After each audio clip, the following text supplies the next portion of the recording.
Hi hello കൂട്ടുകാരെ, പത്തരമാറ്റിൻ്റെ ഇനി വരാൻ പോകുന്ന ഒരു എപ്പിസോഡ് വിശേഷത്തിലേക്ക് എല്ലാവർക്കും സ്വാഗതം. എപ്പിസോഡിൻ്റെ തുടക്കത്തിൽ തന്നെ ആകെ വിഷമത്തിലായ ദേവയാനിയെയാണ് കാണിക്കുന്നത്. നയന റൂമിലുണ്ടോ ഇല്ലയോ എന്നുള്ള സംശയം ദേവയാനിക്കുണ്ട്. അതിരാവിലെ ആയതുകൊണ്ട് റൂമിൽ ചെന്ന് മുട്ടാനും സാധിക്കുകയില്ല. കുറച്ചു നേരം അവിടെയൊക്കെ നിന്നതിന് ശേഷം ദേവയാനി അടുക്കളയിലേക്ക് പോയി. ഉറക്കമുണർന്ന ആദർശ് നോക്കിയപ്പോൾ നയനയില്ല. മേശപ്പുറത്ത് ഒരു കത്ത് എഴുതി വെച്ചിരിക്കുന്നു. ആ കത്ത് തുറന്നു നോക്കിയപ്പോൾ അത് നയനയുടെ എഴുത്താണ്. നയന പറയുകയാണ്, ആദർശിൻ്റെ ഈ അവഗണന എനിക്ക് സഹിക്കാൻ സാധിക്കുന്നില്ല. ഞാൻ ഏതെങ്കിലും രീതിയിലുള്ള തെറ്റ് ചെയ്തിട്ടുണ്ടെങ്കിൽ ആദർശ് അത് തുറന്ന് പറയണമായിരുന്നു. ഇതുവരെയും ആദർശ് തുറന്ന് പറഞ്ഞിട്ടില്ല. അതുകൊണ്ട് ഞാൻ ഇവിടെ നിന്ന് ആരെയും ബുദ്ധിമുട്ടിക്കുന്നില്ല. ഞാൻ പോവുകയാണ്. എൻ്റെ തെറ്റ് എന്താണെന്ന് പറഞ്ഞ് മനസ്സിലാക്കി എന്നെ തിരിച്ചു വിളിച്ചാൽ മാത്രമേ ഞാൻ വരികയുള്ളൂ. ആദർശിന് കത്ത് വായിച്ചിട്ട് വലിയ ഭാവമാറ്റമൊന്നുമില്ല. അങ്ങനെ നയന പോയ വിവരം അനന്തപുരിയിലെ എല്ലാവരും അറിഞ്ഞു. ജലജയും മുത്തശ്ശിയും ദേവയാനിയും ഒക്കെ ഇതിനെക്കുറിച്ച് സംസാരിക്കുകയാണ്. ഇതിങ്ങനെയൊക്കെ സംഭവിക്കുമെന്ന് എനിക്ക് മുമ്പേ അറിയാമായിരുന്നു. ഇവിടെയുള്ള എല്ലാവരും കൂടി അവളെ തലയിലെടുത്ത് വെച്ചിരിക്കുകയല്ലേ എന്ന് ജലജ പറഞ്ഞു. അതേസമയം മുത്തശ്ശി പറയുകയാണ്, ദേവയാനിക്കായിരിക്കും നയന പോയതിൽ ഏറ്റവും വലിയ സന്തോഷമെന്ന്. നീയല്ലേ നിൻ്റെ മരുമകൾ ഇവിടുന്ന് പോകണമെന്ന് ഏറ്റവും അധികം ആഗ്രഹിച്ചത്. അപ്പോൾ ദേവയാനി പറയുകയാണ്, മുമ്പ് ഞാൻ ആഗ്രഹിച്ചിരുന്നു, പക്ഷേ ആദർശിന് നയനയെ ഇഷ്ടമായതിനു ശേഷം ഞാൻ അങ്ങനെ ആഗ്രഹിച്ചിട്ടില്ല. എന്തായാലും ഉടനെ തന്നെ ഇവിടുന്ന് ആൾക്കാർ പോയി നയനയെ വിളിച്ചുകൊണ്ട് വരുമെന്ന് ജലജ പറയുകയും ചെയ്യുന്നുണ്ട്.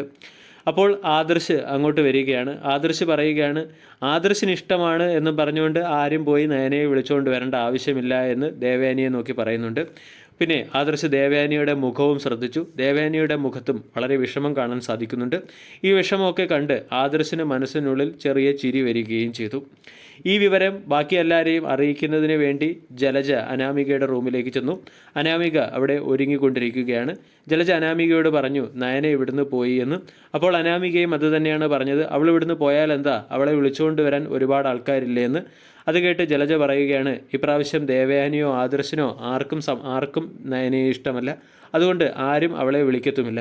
വളരെ വലിയ സന്തോഷമായിട്ടുണ്ട്. കുറച്ച് കഴിഞ്ഞപ്പോൾ അനാമിക ജലജയോട് ചോദിക്കുകയാണ്, എന്താണ് നയന പോയതിന് കാരണം. അപ്പോഴേക്കും ജാനകിയും അങ്ങോട്ട് വന്നു.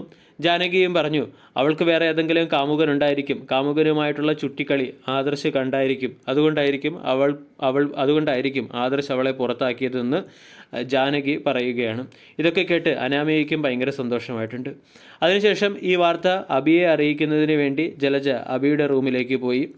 അബിയോട് ഈ വാർത്ത പറഞ്ഞപ്പോൾ അബി പറഞ്ഞു, ഇതിലധികം സന്തോഷിക്കേണ്ട ആവശ്യമൊന്നുമില്ല. 2 ദിവസം കഴിയുമ്പം അവർ തിരിച്ചു വരും. ആദർശേട്ടനും ദേവയാനിയും പോയി അവരെ വിളിച്ചുകൊണ്ട് വരുമെന്ന്. അപ്പോൾ ജലജ പറഞ്ഞു, ഇപ്രാവശ്യം അങ്ങനെയൊന്നും ഉണ്ടാകത്തില്ല. ആർക്കും ഇഷ്ടമായിട്ടില്ല അവൾ ഇവിടുന്ന് പോയത്.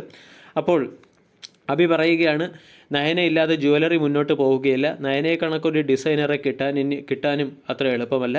അതുകൊണ്ട് എന്തായാലും കുറച്ച് ദിവസം കഴിയുമ്പം ആദർശ് വിളിച്ചുകൊണ്ട് വരുമെന്ന് അബി പറയുകയാണ്. ഇക്കാര്യങ്ങളൊന്നും നീ പോയി അബിയോട് പറഞ്ഞു കൊടുക്കരുത് എന്ന് ജലജ പറയുകയും ചെയ്യുന്നുണ്ട്. അങ്ങനെ അനന്തപുരിയിലെ എല്ലാവർക്കും വലിയ സന്തോഷമായിരിക്കുകയാണ് നയന പോയതിൽ. ഇതേസമയം നയനയുടെ വീട്ടിൽ അതിരാവിലെ ഓട്ടോ വിളിച്ച് നയന എത്തിയിരിക്കുകയാണ്. ആ സമയത്ത് ഗോവിന്ദൻ പത്രം വായിക്കുകയായിരുന്നു.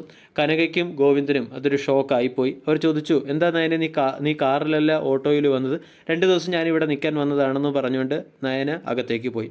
കനക പുറകെ ചെന്ന് കാര്യങ്ങളൊക്കെ വിശദമായി ചോദിച്ച് മനസ്സിലാക്കി. ആദർശേട്ടന് എന്നോടൊരു താല്പര്യവുമില്ല, ആദർശേട്ടന് എന്നെ ഇഷ്ടവുമല്ല എന്ന് പറയുകയും അവിടെ എനിക്ക് യാതൊരു വിലയുമില്ല, അവിടെ നിൽക്കാൻ പറ്റാത്ത സാഹചര്യമായതുകൊണ്ടാണ് താൻ ഇവിടെ വന്നത് എന്നുള്ള സത്യം നയന കനകയോട് പറയുന്നുണ്ട്.